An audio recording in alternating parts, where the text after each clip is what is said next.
Good news, MCU fans. We finally time-slipped to the best of all Marvel content timelines. From the same team who faithfully broke down Secret Invasion episode by episode. We're finally getting our just desserts, a show that will have everyone talking, in a good way, with a side of suspiciously green key lime pie. Join me, David, and my co-hosts, Jean and Elysia, in the Lorehounds feed each week for a new helping of the MC Universe, as we break down Loki Season 2, episode by episode, covering all the angles from casual fans to Marvel stans. Plus production news and rumors. And of course, comic book comparison. So pack your pruning sticks. And don't stand too close to the temporal loom. You're going to need a clear head for the time storm ahead, because Kang is coming. Warning, the Lorehounds Loki coverage is part of a healthy podcast listening lifestyle. Side effects may include temporal mind meltdowns and irrevocable love for Oscar winner Ke Huy Quan.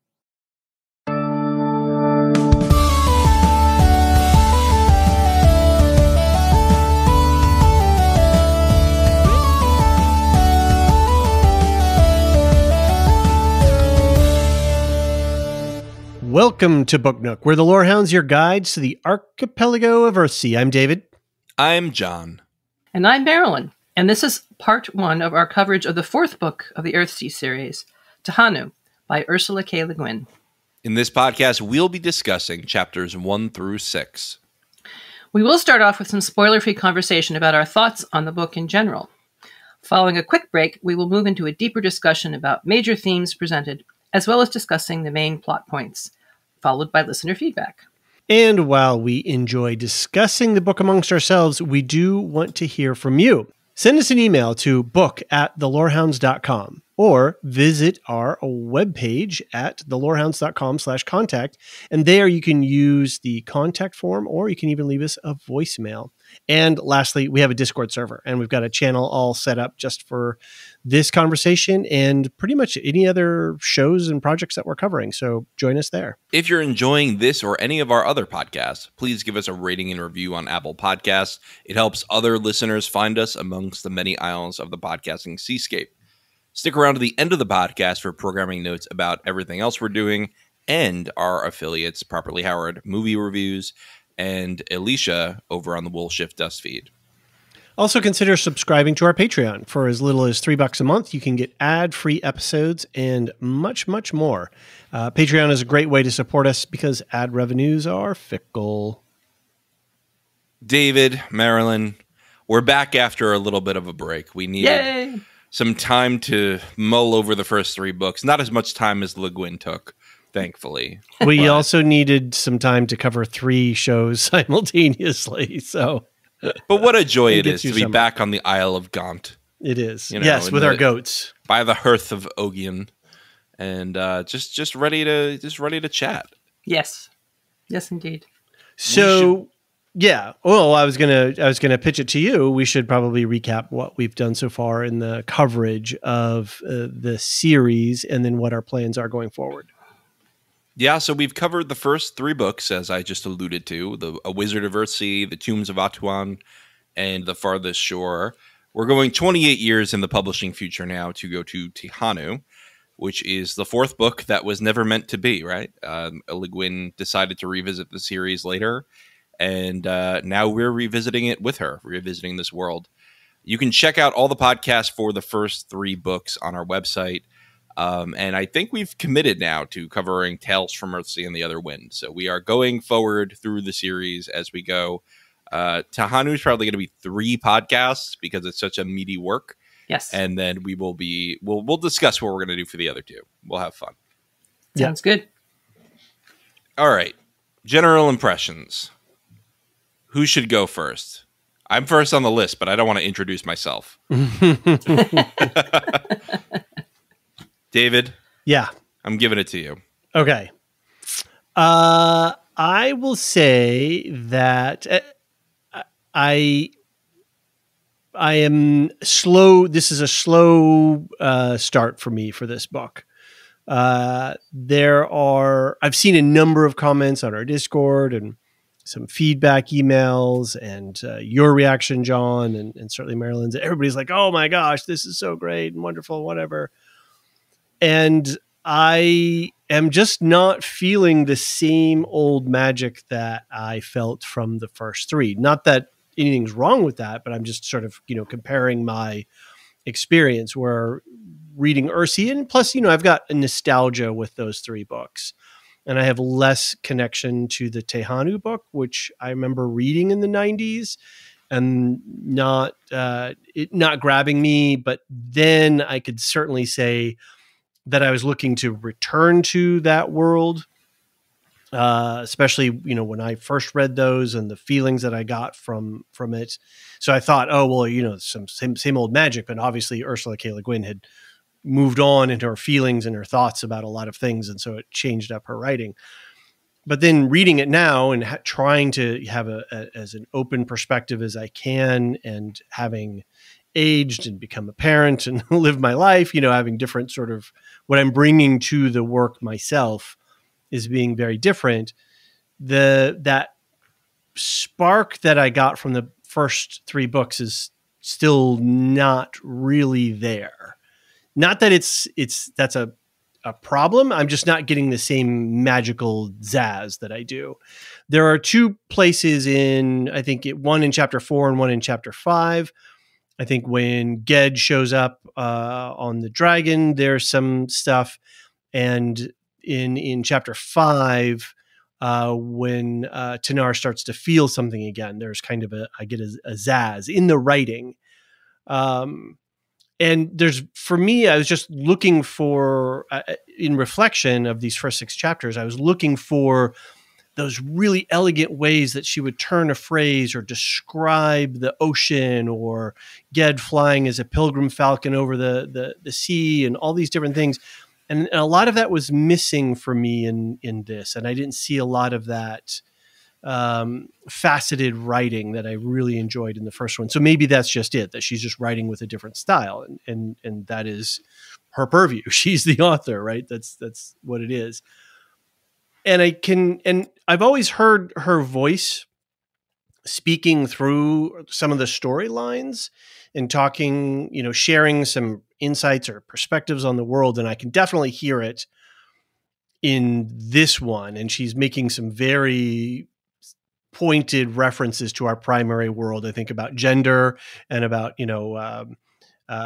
men and women and how we've placed them in the world. I don't even think that she was thinking even in terms of non-binary at that time. So, there's even, more there, but at least from where she was at that point, which is interesting. And I'm not saying pro or for that. I'm just saying, I just don't feel like the way that she wrote the first 3 and constructed the first 3, I'm seeing that.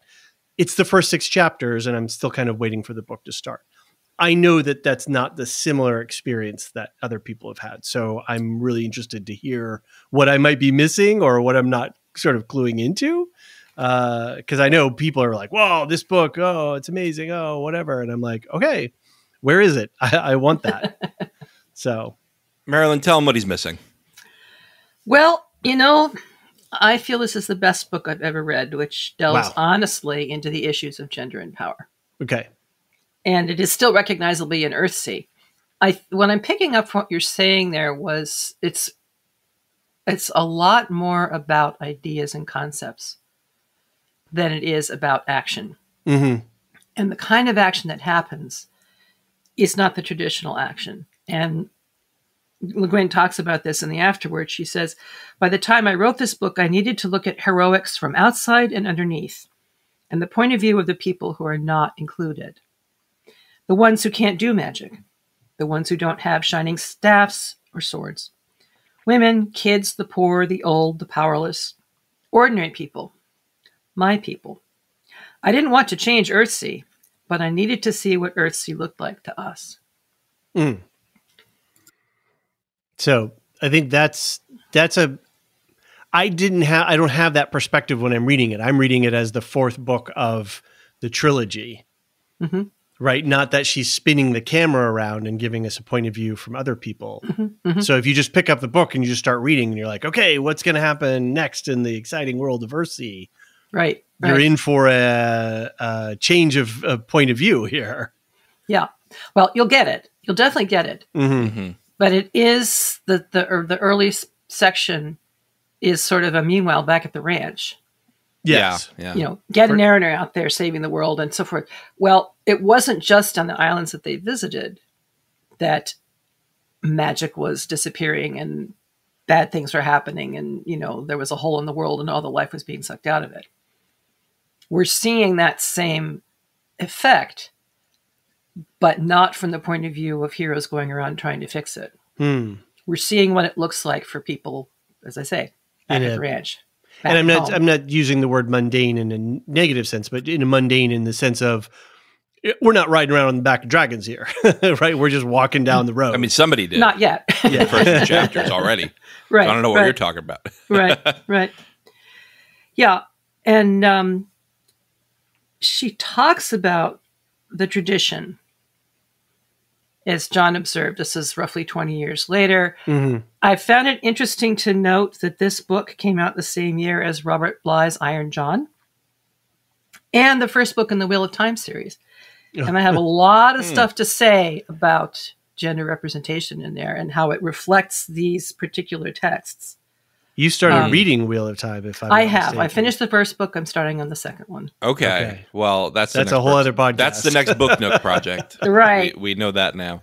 Fair enough. Fair enough.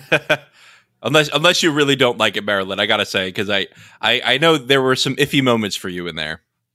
Well, you know, I could have made some edits and observations and whatnot, but that wasn't what I was reading it for, fortunately. Does it help you to know that his wife was his editor? I don't think it makes any difference one way or the other, really. I just mean... maybe less critical, you think? I think that she let him keep more things in. That's what I think. That's just because possible. She didn't want him to kill his darlings, you know? Right, exactly. Yeah. Out of love, all out of love. Well, sure. Is it loving to not help your partner deliver the best possible writing? Oh, I'm sure. First of all, she's a legendary editor. She edited a ton of huge science fiction and fantasy series before him. I think that people just like to joke because his books will meander for a long time. And they're like, she just didn't want to hurt him. Well, that could be the case. I mean, I did think that, you know, the adventures of two of the main characters going from town to town to town to town and going through exactly the same routine, you know, finding the inn, signing up to play that night, having their dinner, sleeping in the barn, some horrible monster comes and scares them away, and they move on as fast as they can to the next town, you know, rinse, repeat 5 times. You know, you could have given it to us once, and then something along the lines of, you know, 3 times this happened to them. Crazy that it just keeps happening. Right, isn't that interesting? And eventually I figured out what he was trying to do with that. You know, he was trying to give us a hint that there was a reason why they kept getting found so quickly. But it was pretty, I don't know. I didn't get it anyway, so maybe I'm dense. But anyway, back to what David was saying about the writing itself. Again, she has something to say about this in that wonderful essay, Earthsea Revision. The tradition I was writing in was a great one, a strong one. The beauty of your tradition is that it carries you. It flies and you ride it. Indeed, it's hard not to let it carry you. It's older and bigger and wiser than you are. It frames your thinking and puts winged words in your mouth. If you refuse to ride, you have to stumble along on your own 2 feet. If you try to speak your own wisdom, you lose that wonderful fluency. You feel like a foreigner in your own country, amazed and troubled by the things you see, not sure of the way, not able to speak with authority. It is difficult for a woman to speak or write with authority unless she remains within a traditional role, since authority is still granted and withheld by the institutions and traditions of men. A woman as queen or prime minister may, for a time, fill a man's role. That changes nothing. Authority is male. It is a fact. My fantasy dutifully reported the fact. But is that all that fantasy does? Report facts? So I suspect that may be part of what you were seeing. She talked a lot about how difficult this book was for her and how she literally had to write it out of doors and that she really didn't understand where it was going. Okay. So she's breaking boundaries here. She's taking an ancient form and saying, yeah, okay, let's take this form and let's look at it, from underneath. She actually Right. uses that, from upside down, which is unfortunate that it should be quote unquote upside down. But at that time, that's what it was. I think, it's one of those things because that if having known some of that, I guess, going into reading this book, having that understanding that there's a perspective shift happening here, that she's trying to do something, she's trying to break something out of something, change something, alter it. Whereas the first three books were rooted in a tradition and of the, I can't pronounce the word, the Bill Dungers, the coming of age. Bildungsroman. Yes, that's the one. Those books were very much rooted in that, and her writing skill within that was extraordinary. Mm-hmm. The way that she could turn a phrase, the way that she could write a really short sentence and you would have this entire world point of view and perspective. You could smell the salt air and feel the wind on your face in 20 words or less, right? Whereas if she's trying to, where she's altering, she's turning the wheel in a really big way here, then if I know that going in, then I can shift my perspective to be with her in that, as opposed to trying to come to her with a perspective of, hey, where's my Ged and where's my, where's my look far and why isn't all this great stuff happening? If I can set that aside and knowing that this is an entirely different style of work for her. Okay, granted. And part of it, I think, is because we're not as familiar generally with the territory that she's describing. Mm-hmm. Yeah. Because it's the territory of a widow working on a farm, taking care of a horribly abused child. Yeah. Those are not the stuff of fantasy. Right. We should be careful not to spoil too much on this front side. So we got this. Well, that's true. Yeah. Chapter 2 is being spoiled. Sorry, everyone. Apologies. We're just an outline of it. It's not no details. Yeah. So another thing she commented on was that, quote, some readers who identified with Ged as a male power figure thought I'd betrayed and degraded him in some sort of feminist spasm of revenge. So far as I know, I had no spasms and didn't betray Ged. Quite the opposite, I think. In Tehanu, he can become finally fully a man. And I guess I can't read the rest of this just now, but we'll have to come back to it. Although there is one sentence here. Is the magic, in fact, dying out of Earthsea as it seemed was happening in the third book?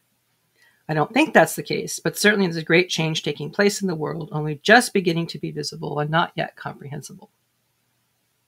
And it wasn't even comprehensible to her entirely with this first book. And another comment she has, it's not surprising that Tehanu was labeled feminist, but the word is used so variously that it's worse than useless.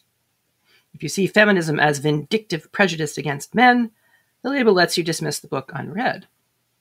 If you see feminism as a belief in superior properties unique to women and expect the book to confirm that belief, you'll find it equivocal.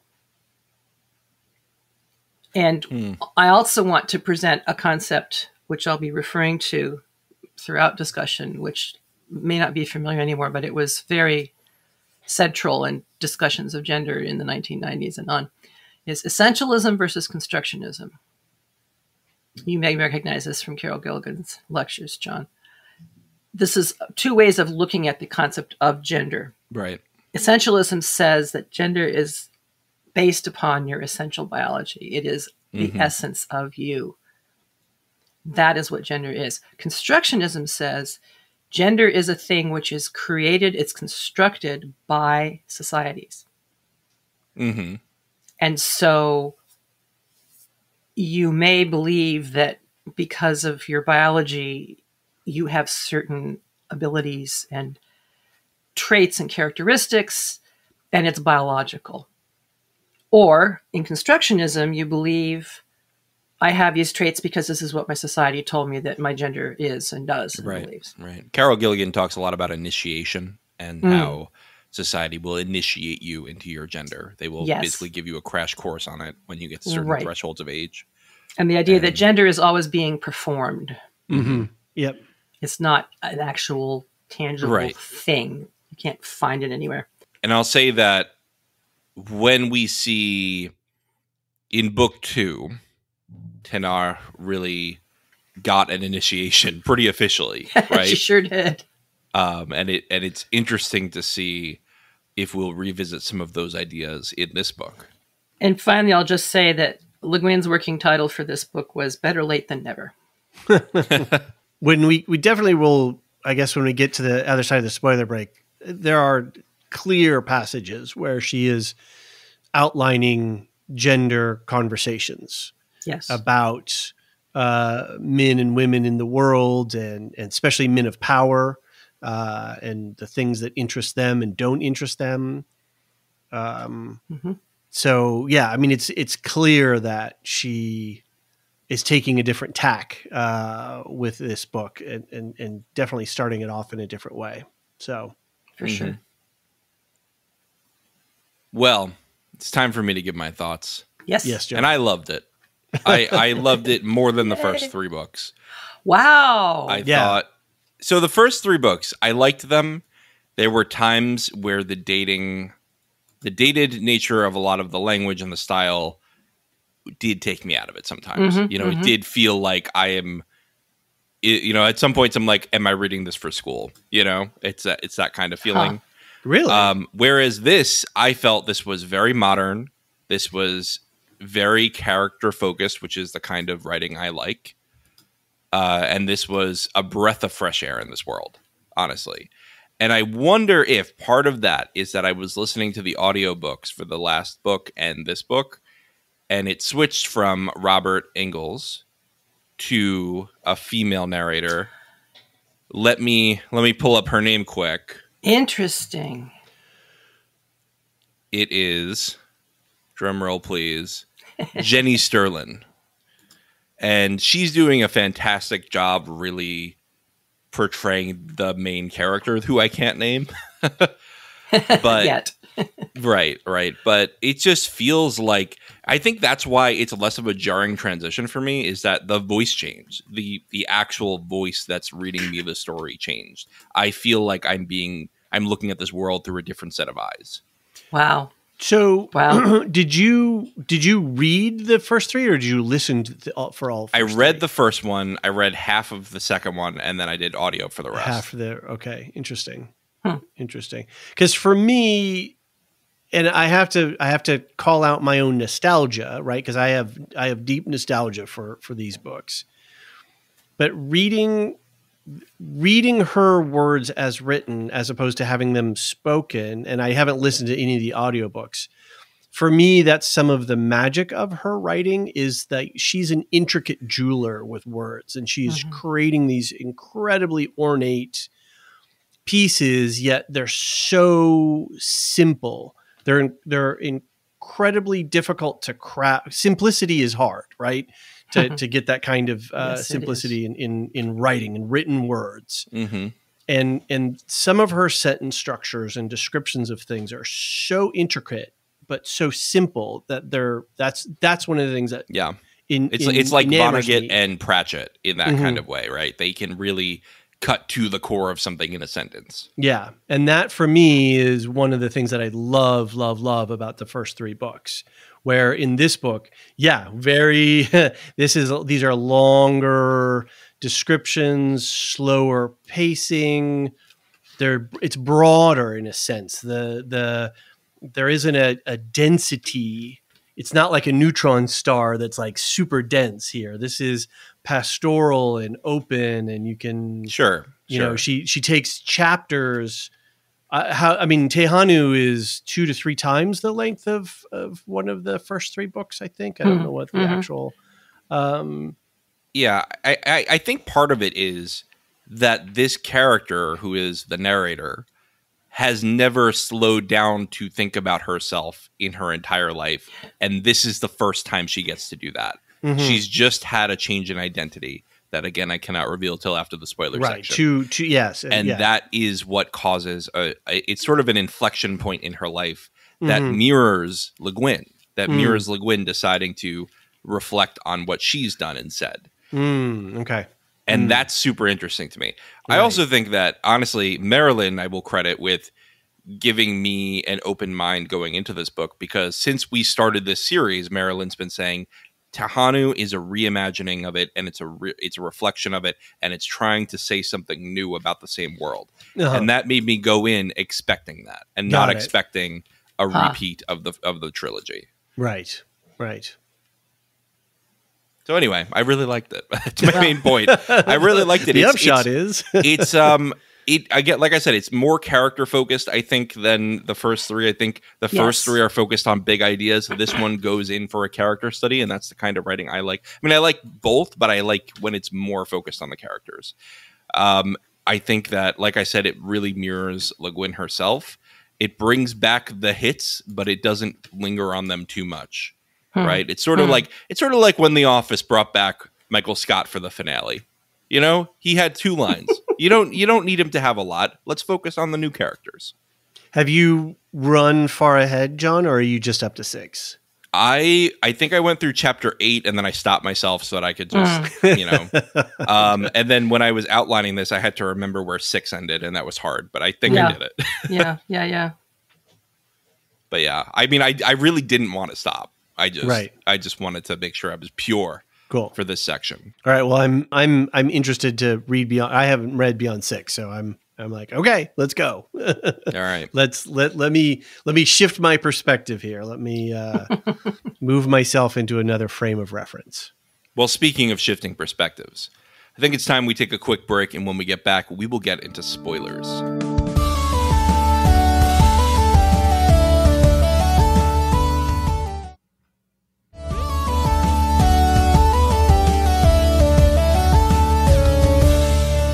And we're back. All right. I'm going to give a quick synopsis, and then we will discuss the chapters. I broke it up into 2 things, but I think I'm just going to read it all at once, because it's not all that many events that happen in these first 6 chapters. At the time of the farthest shore, a woman named Goha recently lost her husband, Flint, on the island of Gaunt. She takes in a young girl who has been severely burned and gives her the name Theru. Learning that Ogian is sick, Goha takes Theru to see him. There, he calls Goha Tenar and tells her to teach Theru. Goha takes Ogian to the forest path to die, but not before he reveals his true name to be Ihal. The wizards arrive too late to learn his name and are reluctant to believe Tenar when she gives it to them. Tenar then settles in Ogian's house. Making a life for herself in Ogian's house, Tenar begins to get Theru to open up. After telling her dragons don't come to Gaunt, a dragon comes to Gaunt, bearing Ged on its back. Ged is initially unconscious, but eventually comes to. When he begins recovering, he reveals he can no longer use his magic. Well, not a lot happens, but then when I read it, it does sound like a lot. Yeah, I mean, it's really chapter... I mean, it's until chapter 4 and 5 where things start to pick up, right? That's when I started, I guess chapter 3, but Ogian's passing. Yeah. It's an interesting pacing. And I'm not saying, negative, it's just a different kind of pacing. Right? It doesn't feel like we're building the same way. We're building a familiar narrative structure. Yeah, I mean, the inciting event I see as happening before the beginning of the book, even, which is Goha loses her husband, Flint, and becomes Flint's widow. She calls herself Flint's widow a lot, yes, rather than by her own name, which is setting us up for the image she has of herself as accessory to man rather than her own individuality. Right. Mm-hmm. And at the same time, she is all of the selves that she ever has been. Mm-hmm. And that's one really beautiful section in the book. I don't have that one right in front of me, so I can't quote it word for word, but basically saying the child, Arha, did not have to die or be sacrificed. And that was not how it worked, that she is still there.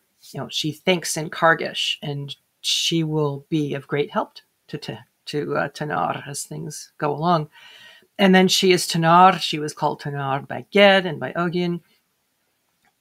And then she makes her enormous decision to leave the world of mages and magic and move to the woman's side of the house, as LeGuin puts it. She chooses not to exercise the power of men, but to live a woman's life. And she is very successful at it. I mean, she lived with women all her life, but in a very, very different context. And so she learns the skills and the powers that are granted to women. And in doing that, she wins a place in her village, even though, let us never forget this, she is of a different she is visual... a white-skinned woman in a brown-skinned culture. Right. And LeGuin doesn't remind us of that very often. But when she does, it is very pointed in that one line about, the men looking at her and thinking, oh, well, Flint was pretty successful after all. She's a good woman. She does what she's supposed to do. She breeds and she bakes and she cleans and probably mucks out the stalls if they have cows and so forth. And then that question, I wonder what she looks like on, underneath. As a white woman, white all the way through. Right. Which, to my mind, is just an absolutely chilling line. Right. I can't overemphasize the effect that has. And just in that one line, she is revealing the woman's experience of what has been called the male gaze. Yeah. Right. Right. And it's painfully familiar to any woman, I think. Right. And you even have her veracity questioned when wizards come and they go, "What, you give you his name? That's not a thing. Oh, it's just a shame he died without a name." She's like, "His name is Ihal," like shouting from the back. Yeah. Do I have to repeat it to you? Did you not hear me the first time? And then she says, "This is a bad time when names can be spoken and completely forgotten." Because she has been completely disrespected. Auntie Moss even worse, of course. The young mage from the big house takes one look at her and sees an old widow, and that's all he sees, and is, not even listening to her. At least the wizard from the village had some recollection of her, when she first came and then left Ogian and, moved to the other side of the island and to the other side of the house, as it were. So he's a little less offensive, but not a whole lot. When we get another, to stay on this topic, is this chilling encounter on the road when they're walking to Ogion's and she has to sort of puff up kind of like a porcupine and display some quills and make some rattle sounds to scare these guys off. But if she hadn't been quick-witted in that way, what might have happened for them on the roadside is a chilling thought. And yes, I was as I was reading that passage, I was thinking, okay, get out of this scene, like run, do, LeGuin really had me nervous for a second that she, that something awful might happen here. And I realize the dynamics have changed, particularly in recent years, but I think she is thinking of a time when a man wouldn't think twice of walking alone on a country road. And a woman could never afford not to think about it. Right. I mean, I think it depends where you live now, right? I think, to some degree. In some areas, you do have to, even as a man, think about where you're going to walk. But I think most areas in America, which is the area I'm most familiar in, it's mostly women who fear walking alone at night. And so again, LeGuin is enacting the don't tell show. And for any people who have had that kind of experience, the message just zings right into your gut. Right. Right. You even have I mean, Ogian is truly a hero. I mean, he perceives it all. Yes. And he goes to Tenar, teach her, not broke. Mm-hmm. And the way he says that, it just, I did the audiobook, but I felt the italics in the pronunciation, in the enunciation of the narrator. And really, like, Ogian, I think Ogian has started to question the wisdom of the Council of Wizards, you know, in his old age. Not to say that he didn't already, because even at the beginning, he's like, Ged, I could teach you better here. Right. But if you need to go to Roke, then you go to Roke. And even here, he goes, you know, that she's not going to be able to do anything at Roke. Roke's not the place for her. But you can teach her to be great, I think. He's a solitary. And by taking himself out of the usual spaces and places, he is able to see things with new eyes. It's interesting because we talked about this in Silmarillion stories with Morgoth being cast out. I recently watched a movie called The Witch, where here's a family being cast out, and it's been in a couple of other things too that we've recently talked about or watched, about this idea that when you're outside of your community, you're sort of lost in this wilderness, and you don't have the things to keep you sane or to keep you fed or to keep you safe. And you're dangerous. And then on the flip side, you're a danger to the society, to the body as a whole.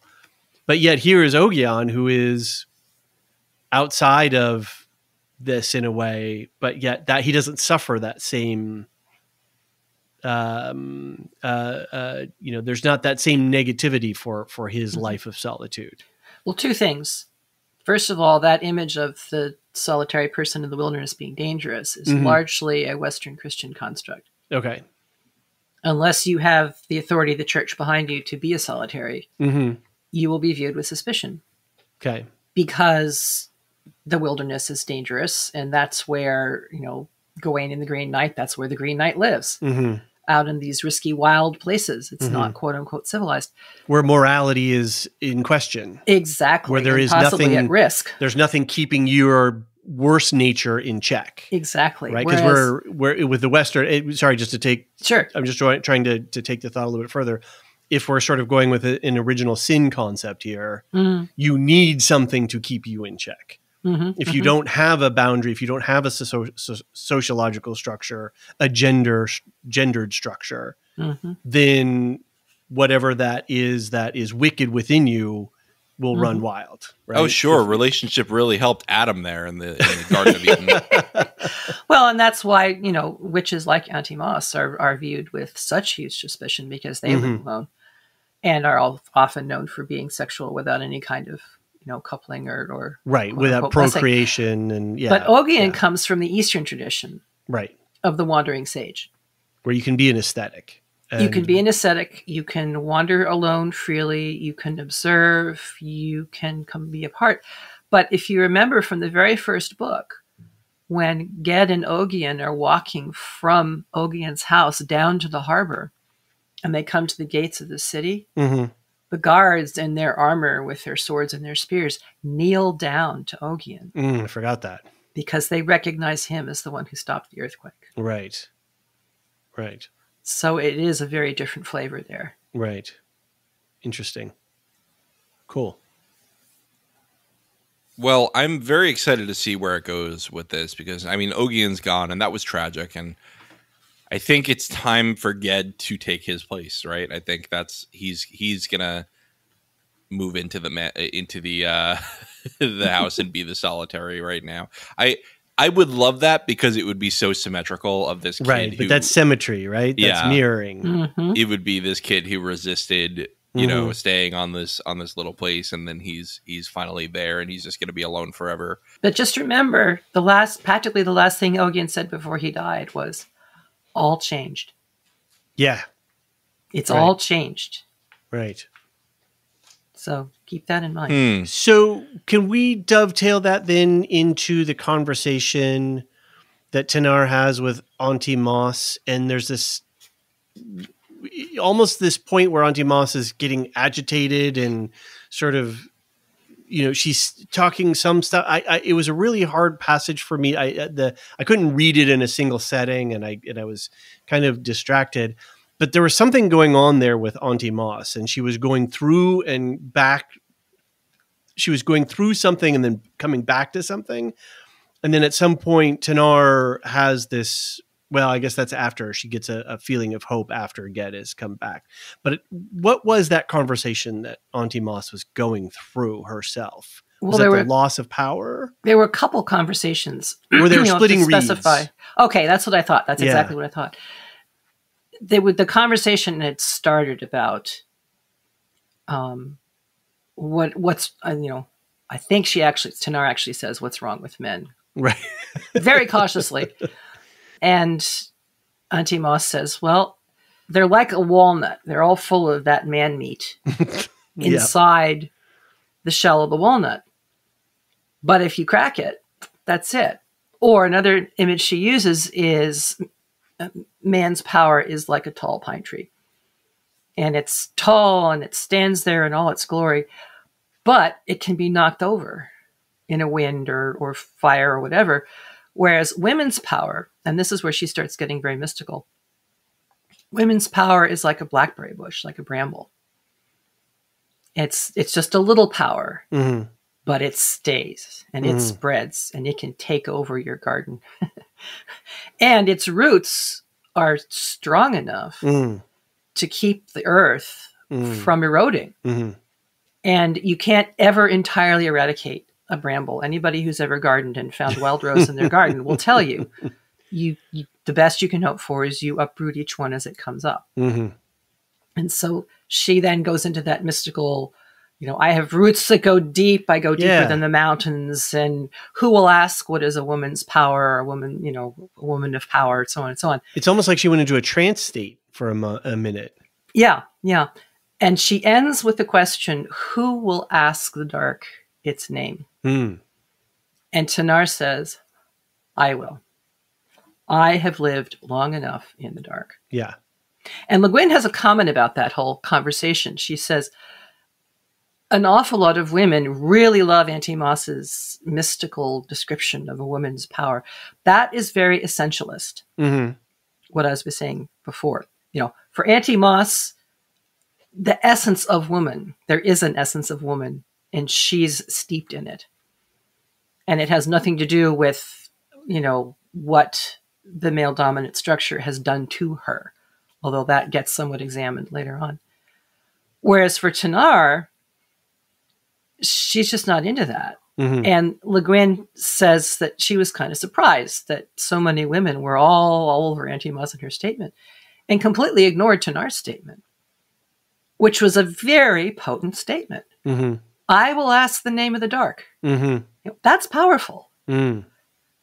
It's a different kind of power. Right.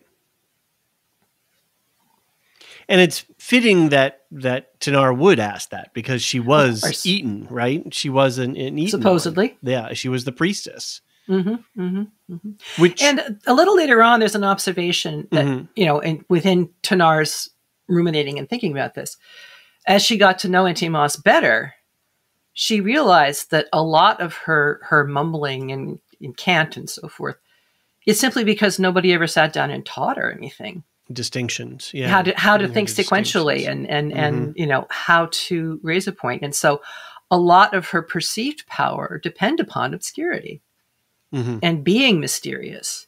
Right. A lot of the village people who would come to her for charms or whatever wouldn't expect her to say, well, let's see now. I can analyze your situation and I see that you're having a hard time with, that's not what they wanted. They wanted that other kind of magic. Right. That was perceived to be located in women as opposed to the mages and the wizards and so forth. But then there's a performative aspect to that too. Of course there is. Because when I walk into a medical professional's office and somebody is wearing a lab coat and has a stethoscope around their shoulders, I am initiated into responding to them, what they say, the authority of what they say. Right.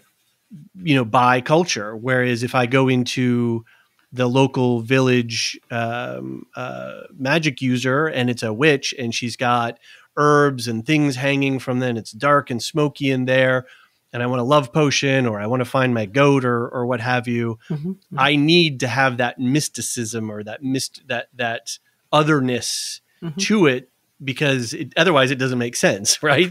Even though in Earthsea it is a world of magic. It's all the way deep down to its roots, all the way up. It's a magical place. Right.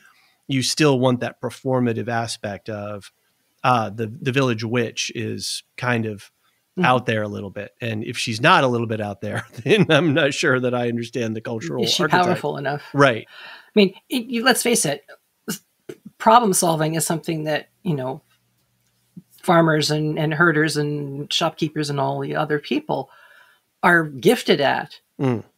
If they have a problem they can't handle, maybe they might go to an older farmer for suggestions or advice, whatever, but ultimately it's outside their knowledge and their skill set. So they're going to go to somebody who they perceive to have a different kind of knowledge than they do. Mm-hmm. Whether it's a white lab coat or a dark den full of awful smells and herbs hanging from the ceiling. Right. So later, this conversation, I mean, sticking with the gender issue stuff, this whole idea of women's work versus men's work. Later, when she's talking to Ged, she says, "Will you be about the house?" She asked him across the distance. "There was asleep. I want to walk a little." "Yes, go on," he said. And she went on, pondering the indifference of a man towards the I can't say the word exigencies. Thank you. That sometimes I get tongue-tied. That ruled a woman. That someone must not be far from a sleeping child. That one's freedom meant another's unfreedom, unless some ever unchanging moving balance were reached. So in my particular experience as a father, I have I don't want to say it that way, within our family dynamic, and some of the decisions that we made as a family was that I would, for a period of time, take on a large degree of the child care.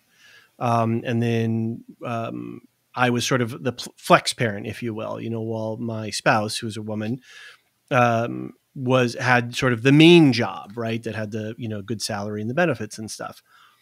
And so I can say for a short period of time, I could experience that of, boy, I don't have freedom while I have this child as my dependent whose life and existence depends on me, and my whole world and daily structure is around them. My time is not mine. It is theirs. Now our child is 8 and it's a different thing altogether. And, they can, do so much more, but yet still, there is this, that is my world. That is our world as a family is dependent on, and we live obviously in a different time, but this line of that someone must not be far from a sleeping child, that one's freedom meant another's unfreedom, that really hit me pretty hard. Not hard in a bad way, but it was like, that was that was a powerful statement. It was an aha moment. Yeah. And remember, Ogian observed the same thing within half an hour of her arriving with Theru. Mm-hmm. He says, "Never one thing for you." Because he wants to be able to spend all of her time with Ogian. Theru needs attention, so she manages to work it out with Auntie Moss and the other women who are around, that they will take Theru for the day and care for her so that she can devote all of her time and attention to her dying friend. Right. And he spots it and he names it, which is another thing that makes him unusual. Interesting. Do you think it's the fact that he and Ged split the, quote, women's work that made him more conscious of these things? I do. And there's that wonderful observation later on. Mm-hmm. When Ged does return. These guys that live like bachelors. And he's hanging around the house and they're eating a meal, and without any comment or whatever, he gets up, he picks up the dishes and he carries them over to the sink. And this is interesting to Tenar. No man that she knows would ever have done this. In Right. fact, and I love that line, she thought it would be a shame if his dignity hung by a dishcloth. Yeah. So there's a classic Ursula K. LeGuin sentence right there. Yeah. Right. Kind of a dig, right? I mean, not a dig at Ged, but a dig at manhood on Gaunt, Right. which is these people think that their dignity is threatened if they pick up a dishcloth. Whereas John and I have probably changed more diapers than our fathers ever saw. I don't know about your father, John, but I can certainly say I don't think my father, he might have been My around dad changed some, but certainly not a lot. not like we did. And not to say we're any great thing. We're just saying that things have shifted. We're normal. We're normal. Right. So think about Ogien's dying words, all changed. Mm. And think about Ursula K. Le Guin writing in the late 80s. Uh-huh. These second wave ideas are just beginning to percolate out into the wider community. 90s. Yeah, because it really hits in the 90s, doesn't it? With that. It really does, Yeah. as I said, with all of those books coming out and people really starting to come to grips with, okay, what do we got here? And, a lot of silly stuff got said in the process, but you kind of have to work it through. We're talking 30 years later now. Mm-hmm.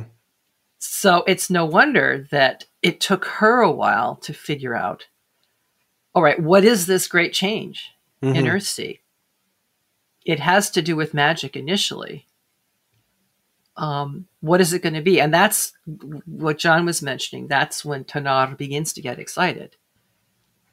And think about, what is the change? She has the dream of flying in the light. And there's a sense of it, which is wonderful.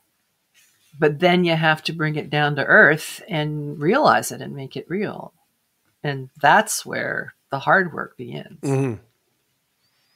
And then to do even harder work, which is to take on a child who is not of your kin, not yours or your kin, and who has suffered some serious trauma. Right. I think the trauma is the biggest part of it is she gets through in a state of physical damage for sure, but emotional damage, I think, even more. Definitely. This lack of trust for any adult. I mean, clearly whoever did this to her was someone she was close to. This was someone she knew. This was not someone who was a stranger.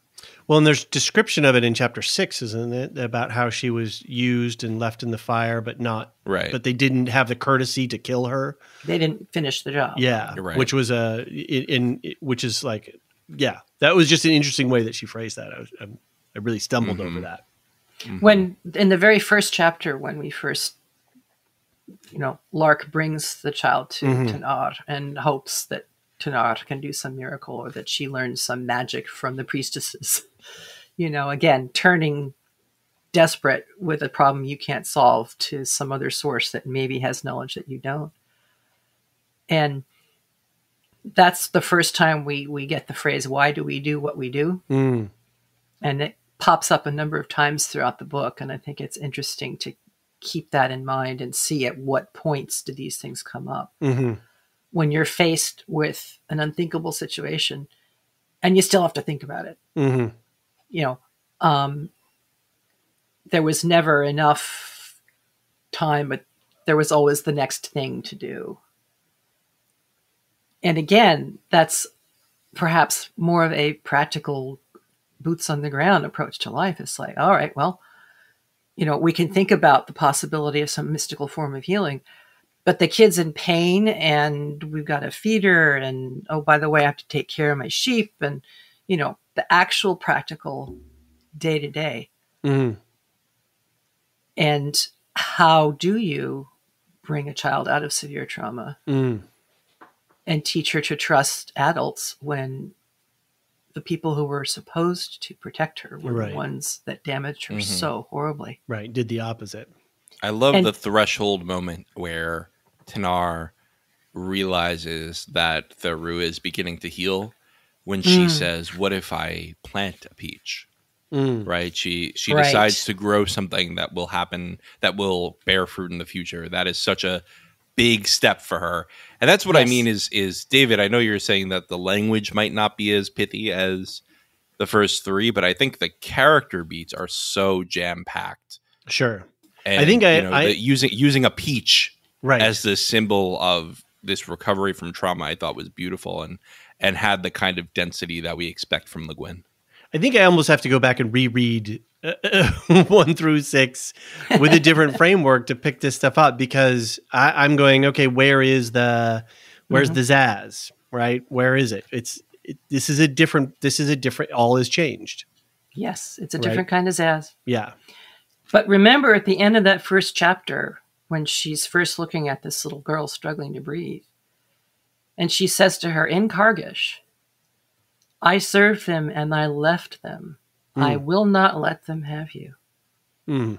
So she does have knowledge of evil at a level that nobody else on Gaunt has, with a few exceptions, possibly, like wizards or other people. And that can become her strength. That can become her power, if you will. Right. It's not a power that is going to confront dragons or restore plug the hole that some bad magician left in the world. Right. It's a power that can heal a child who has been grievously hurt. Right.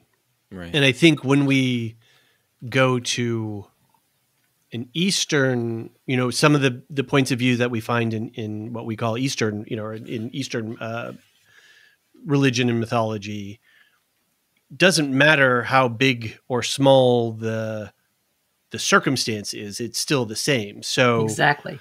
Ged's, and of course we get a flavor of this in Star Wars with, Yoda pulling the X-Wing up out of the swamp, right? And he's telling Luke, sure, it doesn't matter how big it is. It's still, you're just focusing your mind. Or when Ged is taking the longest journey of his life from the bed to the doorstep or wherever it was. Right. It's like in that moment, that is the biggest journey that he did. It didn't matter that he went to the Undying Lands or to the Dry Lands and came back, flew on the back of a dragon, getting up out of that bed and walking across the room. In that moment, those steps were they any bigger or any smaller than anything else that he has done? What is it to compare those? And they're also the first steps of a very long journey and a challenging one. I wanted to be sure that we talked about that amazingly poignant and wonderful scene in which, I don't remember, I think this is Tenar's narrative voice, but she's wondering if she should be concerned about the fascination that Auntie Moss seems to have for Theru and the reverse. And then she goes into this narrative about, come into my house, dearie, and I'll show you something wonderful. And in the old fairy tales, it was the Wicked Witch who popped her into the oven or turned her into a stone or whatever. And instead, Auntie Moss is saying, come into the house and I'll show you something wonderful. And it's a new set of chickens, or it's a beautiful flower in the meadow. And she ends that paragraph with saying, Auntie Moss didn't need to burn her in the oven or turn her to stone or whatever. That had already been done to her. In every fairy tale you've ever read about children in the woods and the Wicked Witch, suddenly that is turned on its head. Right. And a reality is shown that, again, few people want to look at or have seen. So I'm curious what this is an open question. I certainly don't I'm not looking for an answer on this podcast because we're only at chapter 6. But what is Tenar being, what's the arc that LeGuin has for her? Because she's suddenly showing fascination with Ged and, putting their staves next to each other, in the doorstep. All very sweet things that children do, but then when children lock in on something, what is it that they're seeing? What is it they're resonating with? What is it that they're responding to? What is captivating their interest? And she's not putting that stuff in this story for no reason. Right. Well, little hints when she first sees Ged. Yeah. And sees his scars. Right. And says to Tenar, was he burned? Is he like me? Yeah. The specific answer was no, but she understood what burned meant to Tehanu. Right. And says, harm. Yes, he was burned. Yeah. And the thing with the sticks and whatever in the end of that section is, was a hero being born? Yes. Which is interesting. I first of all, I think that this is the prequel to Harry Potter. She's going to found Hogwarts. But on a serious note, I think that LeGuin is sort of revisiting her own role in patriarchy as a writer in the 1960s and 70s. And as Tenar looks back on her priestesshood and her journey through the tombs with Ged, I think LeGuin is thinking, was I unknowingly and unwillingly serving patriarchy with the way I was writing about women in that era, with the way I was writing about the world in that era? And am I now going to tell a different tale and sort of let my voice free, just like Tenar is now? In Earthsea Revision, she has a wonderful comment on that. She said when the book first came out, people would say different things about it and, how it was bringing up these issues of patriarchy and so forth. And Vonda McIntyre, who was a friend of hers, called it doing penance. And LeGuin's response is unredeemably secular. I would say that it was remedial civic action. She wasn't repentant for anything because she likes her books, but she is recognizing that they need some revising, some clearing up. Yeah, and I'm not asking Tenar or LeGuin to repent. It's more like, I think that what I'm saying is Tenar is finding her true self for the first time. And LeGuin finally feels like she can sing as herself here. Whereas she was... Not that she wasn't herself back then, but I think that she recognizes that parts of herself were implanted by a system of oppression. The term she used was irredeemably secular. I would say it's affirmative action. That's what I couldn't remember. I want to talk about that a little bit more, though, because if we have to allow for process, though, don't we? We can say that previous... those assumptions were not good and they did harm, and we're trying to move on from them. And it gets sticky in terms of somebody who, LeGuin isn't accused of abusing other people or using her power. I can think of, No. We think of actors, or I'm thinking of a particular comedian right now who was, America's dad. Turns out he wasn't a really great guy. How do we place their art now in retrospectively? So we're not talking sort of at that level, but at the level of somebody we're moving on. We've got to have space and grace to allow movement to happen. So, I don't think that there's any culpability on LeGuin's part at all. What I'm trying to say is I think a metaphor would be apt here. If she's an artist painting something, she's got her palette of 10 colors. 7 are from her own mind. 3 are from patriarchy, from society, implanted onto her, without her choice. Exactly. Yeah. She's now coming back. As we all inherit. Right, we all inherit. Right. Exactly. Yeah. She's now coming back 18 years later and saying, I'm done with those 3 colors. Let me paint with what's from me. And perhaps she finds some new colors along the way. Right. And if this book is then her, just like Tenar discovering herself, she's discovering herself. Right. But what is her true self? We don't know what is our true selves. Essentialism. Exactly. Because we're multiple selves. Right. And she makes this point over and over and over. And in that comment about, deciding not to fly on her tradition anymore, But getting off and walking, she's still bringing herself along, but it's harder. Right. It's a lot harder Right. because the phrases and the concepts are not just there in the zeitgeist. She has to really examine herself and her own experience. And let's not forget that Tenar chose to leave the masculine power. She chose to stop studying with Ogian. Right. She wanted to choose the woman's side of the house. And LeGuin describes it as she quit grad school.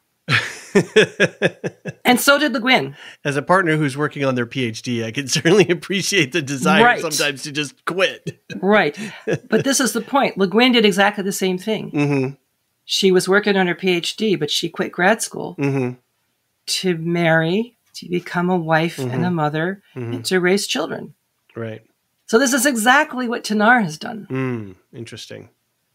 And within the woman's sphere, she has found a new kind of power. Because she wasn't interested in the other kind. So when I was reading those parts about that too, I was in my mind, just thinking, well, gosh, it would be nice if you were a priestess that was isolated from all physical contact, and you were taken and installed into this thing, and you had to do all this really foreign, rituals, and you didn't have a normal childhood upbringing. Gosh, it sure would be nice just to have a quote unquote normal life for a period of time.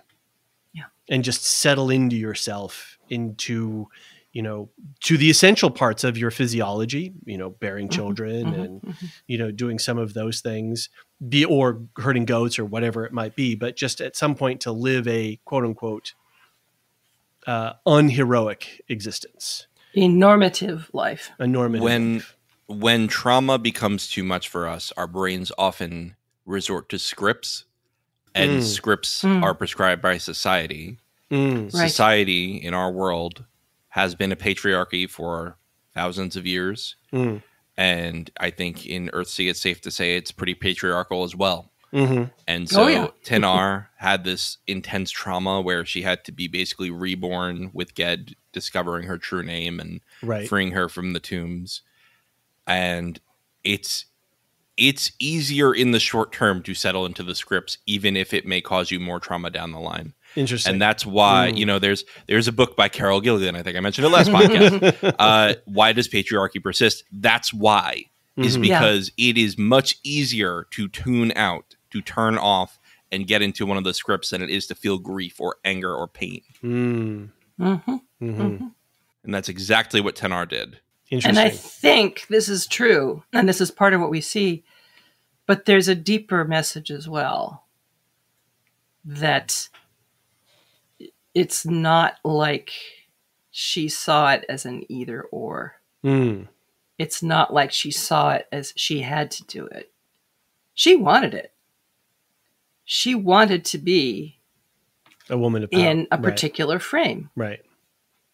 She did not want to be an oddity in this world of masculist power and someone who would be fighting and so forth. And I mean, she still had her struggles on the woman's side of the house because she was white. She was a foreigner. She talked funny, all those kinds of things. But those things proved to be surmountable. And she received the approval of her community. And with it, gained a kind of freedom that she'd never had before. And there were a lot of feminists who were very cross with Ursula K for doing it this way. They wanted Tenar to take on the wizardry. They wanted her to become the first woman wizard and to do it. And that's not the point, to my mind, and I think to LeGuin's mind, of changing the scripts. The point is not flipping them. That's just a female occupying a male role. Exactly. Right. And there's going to be some of time. Fabulous conversations about this in the next section of the book.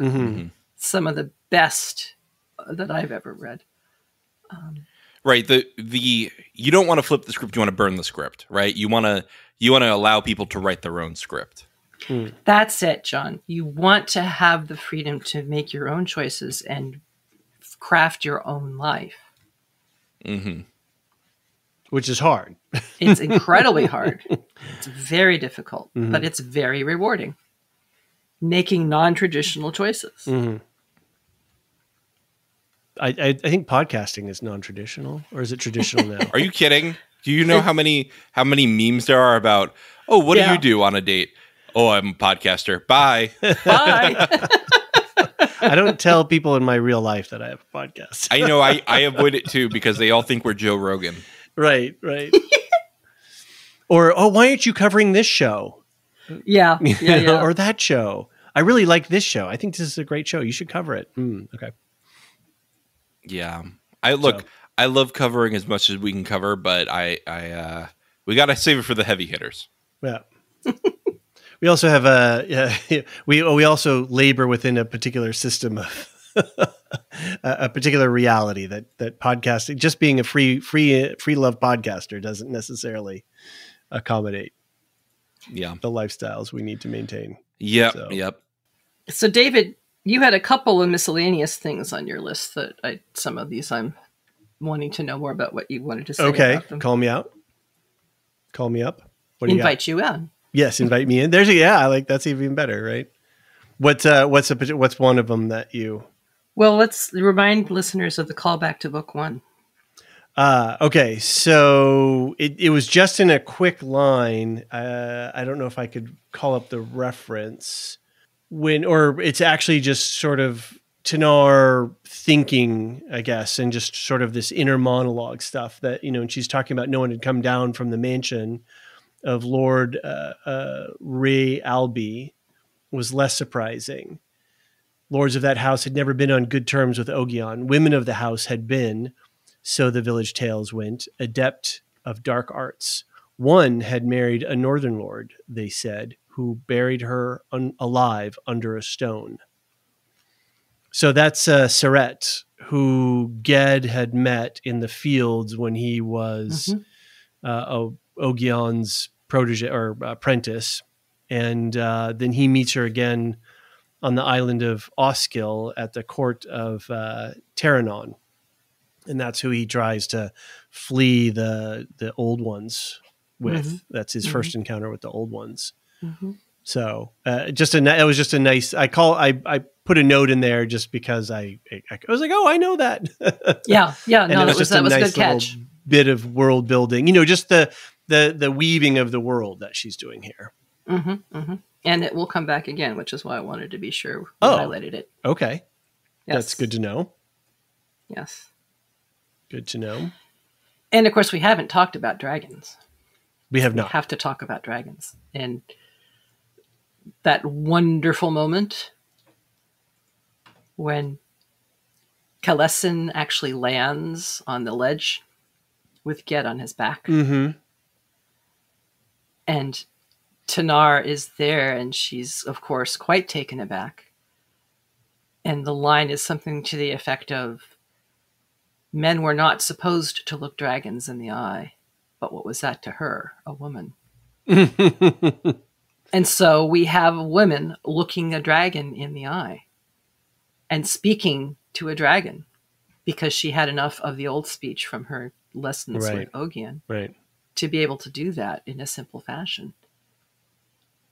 And Kalesin is impressed, I think. It made me think of Eowyn saying, "I am no man." Right. When she strikes the blow against the what was the stupid thing called? the Witch King. The Witch King. The Witch King. Thank you. Of Angmar. I've got so many. How many worlds can you have in your head at one time? I'll tell you who's got a lot of worlds in their heads, and that's Elysia. That woman has a command of her worlds, I tell you. And do you remember from Earthsea the other time that we've seen a woman who can presumably look a dragon in the eye? I do not.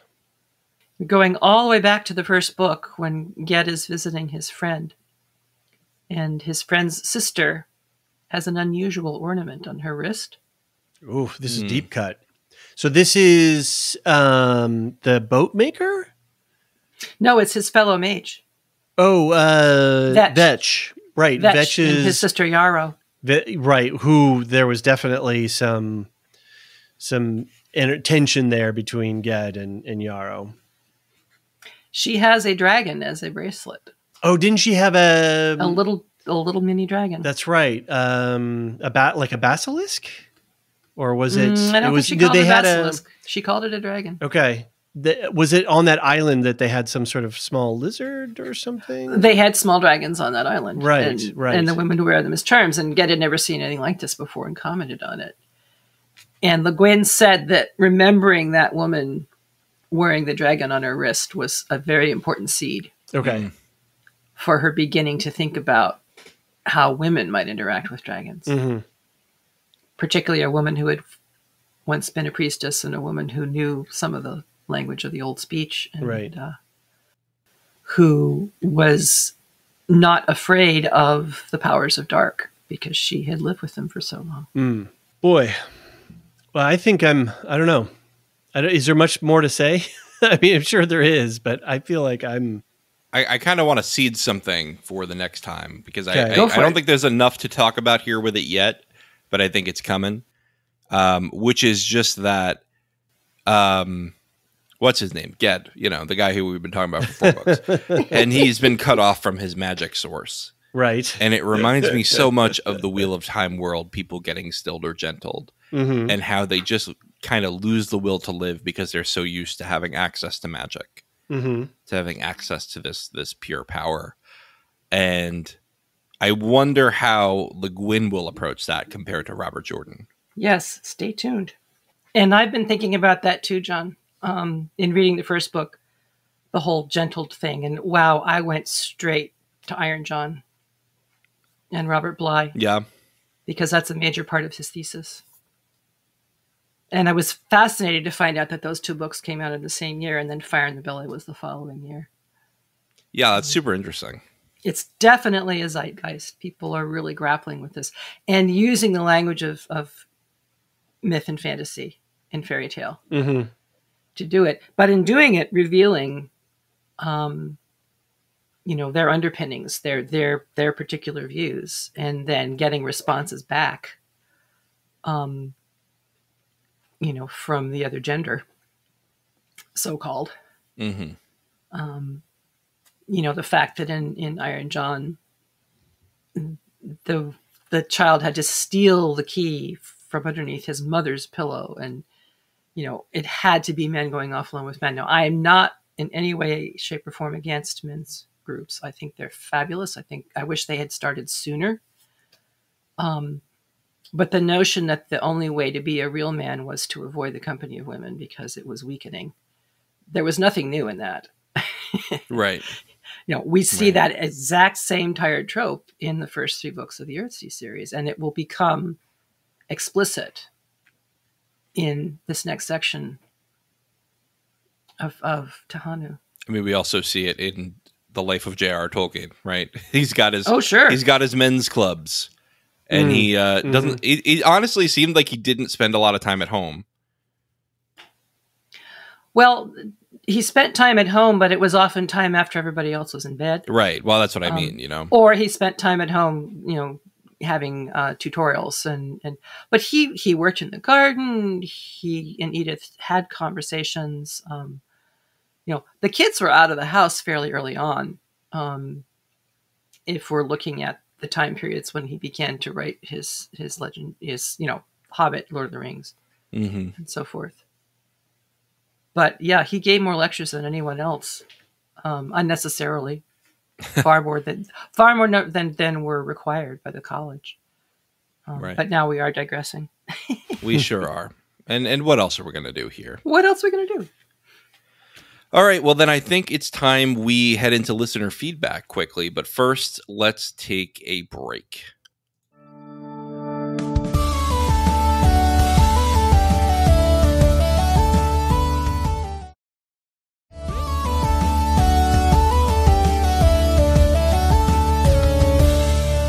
And we're back.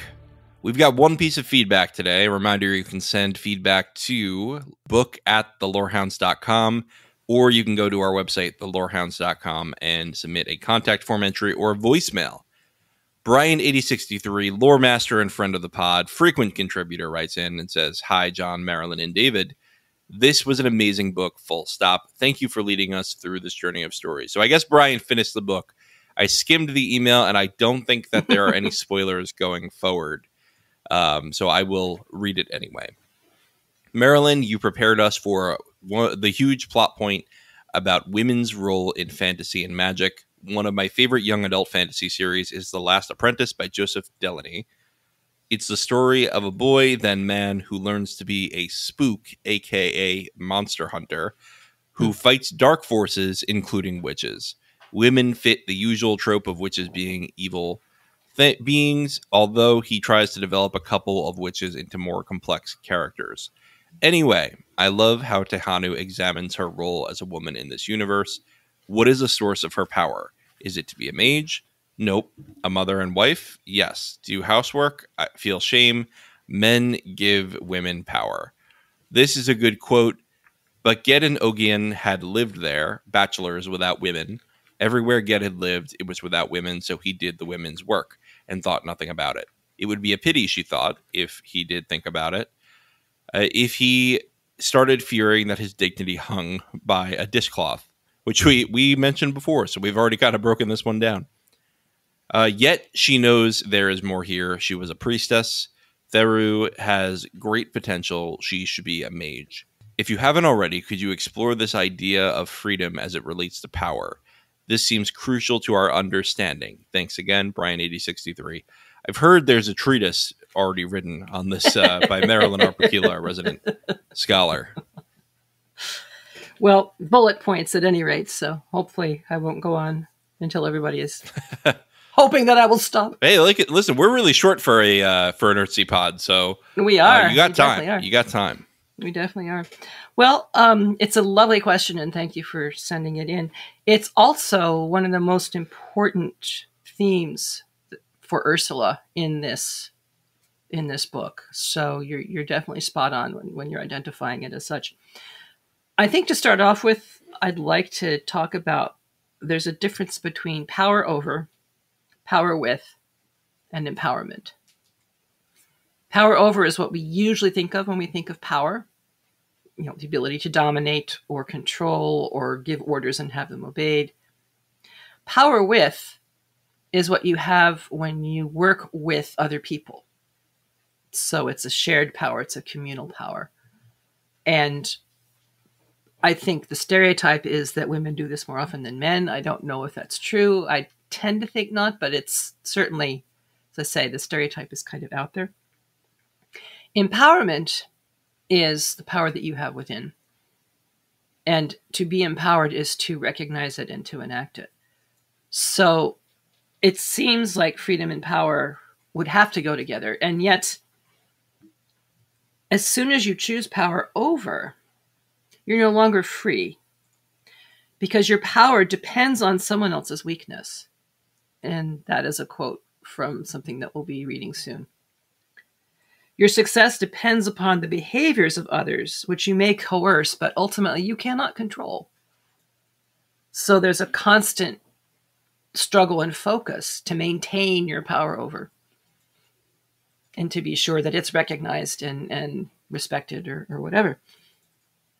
And when I wrote that letter to Ursula, I talked about Tenar and her choices, the fact that she chose to leave the structure of mages and so forth, and to choose her own life. And she responded to me, quote, "What you wrote about Tenar and her choice and her vulnerability touched me very much. Some of my dearest friends and mentors, such as Vonda McIntyre, do see her choice as, quote, too feminine, close quote, as a relinquishment of power, or leaving the action to men." And here I'm leaving out a couple of sentences which don't happen until the next section that we're going to read, so I don't want to spoil. Ursula goes on, "What I see is that the violent solution remains the man's solution.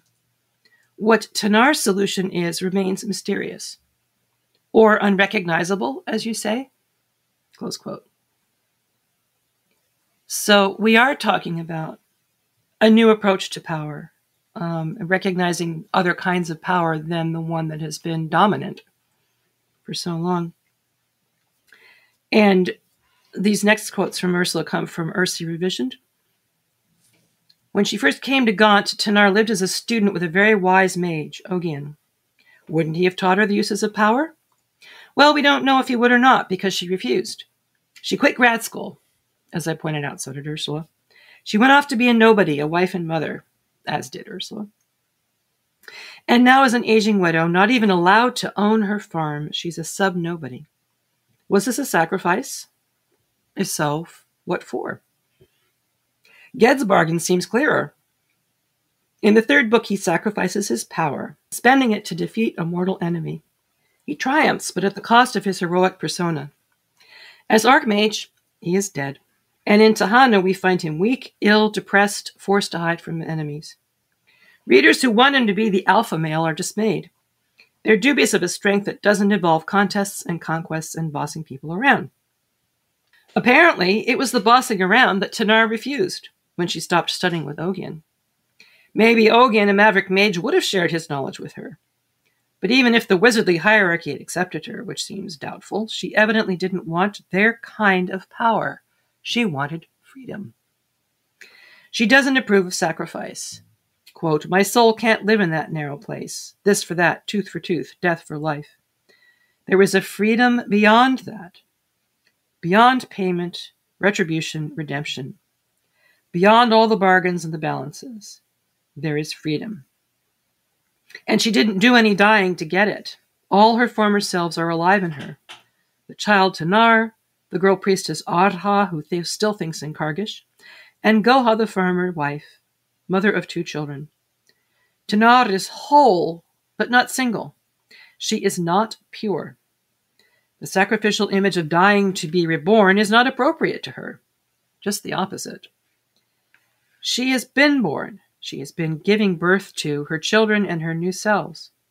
She is not reborn, but rebearing. The word seems strange. It takes an effort to think not of rebirth, but rebearing actively in the maternal mode. To think not as the apple, but as the apple tree. And there's more, but we'll have to wait until after we've read the rest of the book. We've got plenty to go. I don't even know how many chapters are in this, but I'm assuming it's a lot. 14. Okay. We don't have as many as I thought we did. Well, I hope that answered your question, Brian. So do I.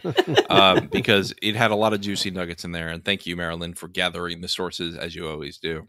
My pleasure. I guess it's time for us to wrap things up here.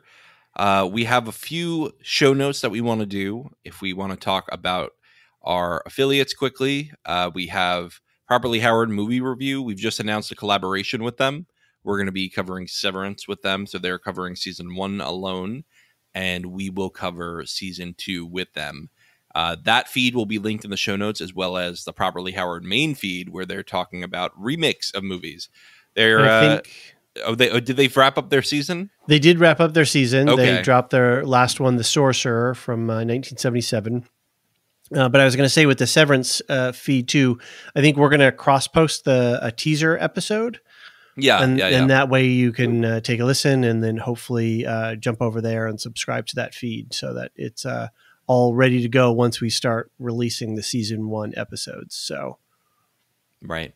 Yeah. All right. So very cool. That should be on our feed either before or after this, but so just keep an eye on our feed. And make sure you subscribe to that feed because we're not going to be posting our Severance coverage on this feed. That's right. This is only going to be on the Severance feed. That's just right. because it works with, ad revenue and all that jazz, just stuff you don't need to worry about. Just subscribe to the feed. Yeah. Anyway, Elysia, I'm going to be talking with her tomorrow morning about The Fall of the House of Usher, Fun. which is the new Mike Flanagan Netflix series. It's really, really good. Have you been enjoying it? It's amazing. I think it's his best work yet. I think it's his magnum opus so far. I got through episode 2 and I was like, episode 2 is a little bit of a head scratcher, but it's so good. It's just packed with, first of all, Poe references all over the place, obviously. But it's got so much metaphor. It's just beautifully written. The dialogue is amazing. The visuals are amazing. it does not rely on jump scares, which is something I always appreciate in horror. It's more about what I like about Mike Flanagan is he dissects a human emotion with horror as his palette rather than doing horror for horror's sake. Interesting. He uses it as a tool to examine a human emotion. Okay. Yeah, I noticed in the episode 1 there were a couple of times where I was expecting something to happen because something was happening in a background and you're like, oh my God, it's about to happen. And then it doesn't happen. It all happens very quickly as it goes. But it wasn't a jump scare. I was expecting the jump scare, yeah. right? And it didn't happen. And then I'm like, oh, this is interesting. This is he doesn't do jump scares much. He does it sometimes. He mostly Sure. hides things in the background, though. Right. So, Yeah, for if sure. you're looking for something spooky, that's a really great show. It's on Netflix. You can binge it all now. And I think that'll be out sometime soon. And Elysia and Anthony on his Electric Boogaloo podcast, they're going to have a conversation about George R. R. Martin and how he was influenced by Poe. And so they're going to get into the interesting stuff of that. Alicia's got a bunch of stuff cooking too. She had to make some changes to the Woolshift Dust Book Club. We lost a member of our community. So she's sort of gone through that process and then now getting started again. So those are going to start rolling. And Abby is going to be joining her. And Abby's a great person, been very active on the Dead Bird social media platform and other places. And so they're going to start doing Beacon 23, thank you, 2 off, which is another Hugh Howey book that's going to be on the MGM Plus streaming platform, I think. Stop making them.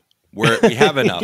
We need bundles now. Take us back enough. to cable. We got to go the other direction. I know. I enjoy Abby's feedback posts. Yeah. Yes. I think I've been listening to the one. I think it's on Loki that she's been. Yes, she's been very faithful on Loki. So that's been great. Yeah. So she just come from the fandom, and her and Elysia have hit it off. So that's really exciting that we get to hear some more voices.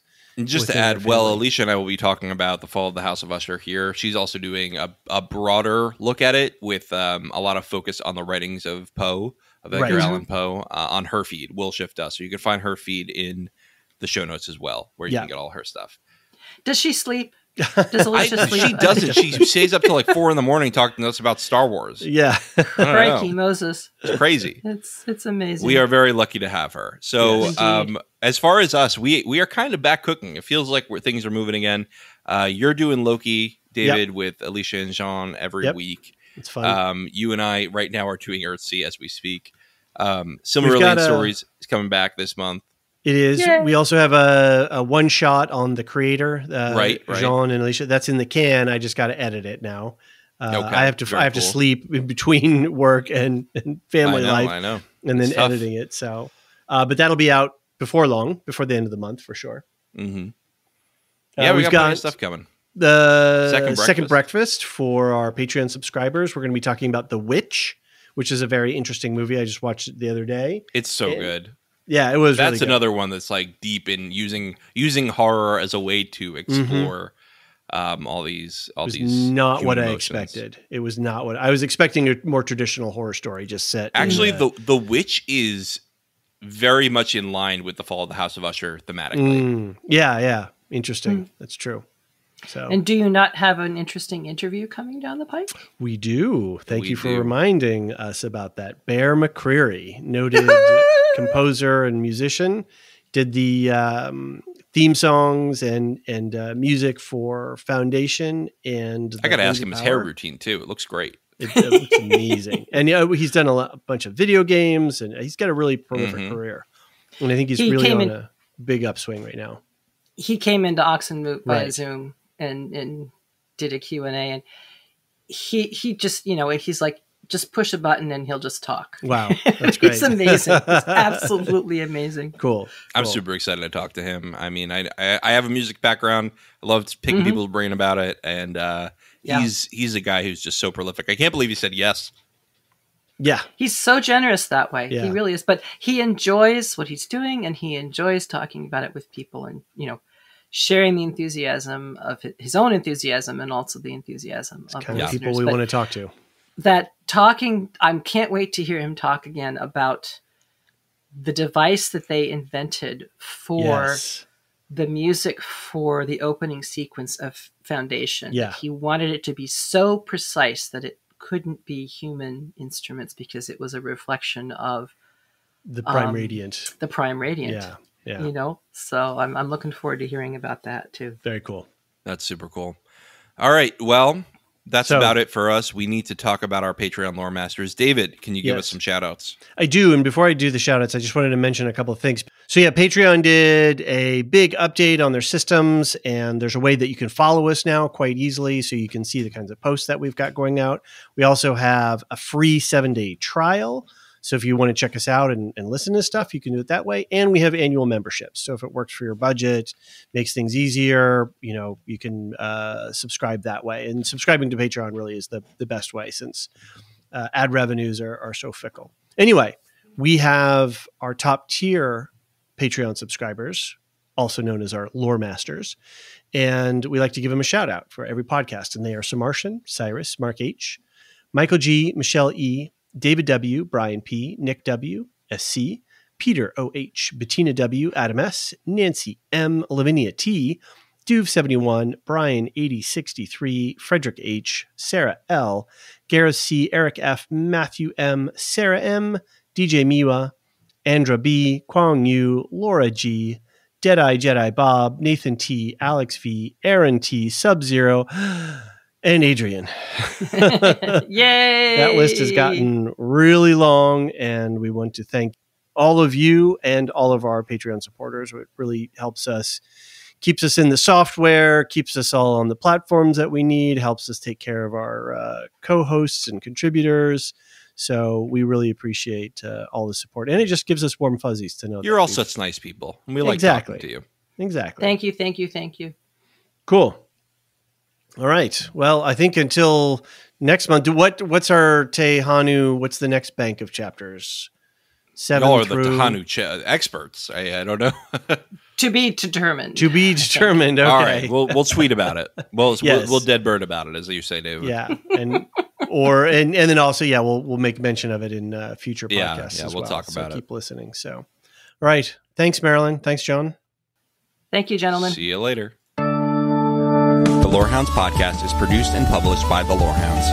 You can send questions and feedback and voicemails at thelorehounds.com/contact. Get early and ad-free access to all Lorehounds podcasts at patreon.com/thelorehounds. Any opinions stated are ours personally and do not reflect the opinion of or belong to any employers or other entities. Thanks for listening. Good news, MCU fans. We finally time-slipped to the best of all Marvel content timelines. From the same team who faithfully broke down Secret Invasion episode by episode. We're finally getting our just desserts, a show that will have everyone talking, in a good way, with a side of suspiciously green key lime pie. Join me, David, and my co-hosts, Jean and Elysia, in the Lorehounds feed each week for a new helping of the MC Universe, as we break down Loki Season 2, episode by episode, covering all the angles from casual fans to Marvel stans. Plus production news and rumors. And of course, comic book comparison. So pack your pruning sticks. And don't stand too close to the temporal loom. You're going to need a clear head for the time storm ahead, because Kang is coming. Warning, the Lorehounds Loki coverage is part of a healthy podcast listening lifestyle. Side effects may include temporal mind meltdowns and irrevocable love for Oscar winner Ke Huy Quan.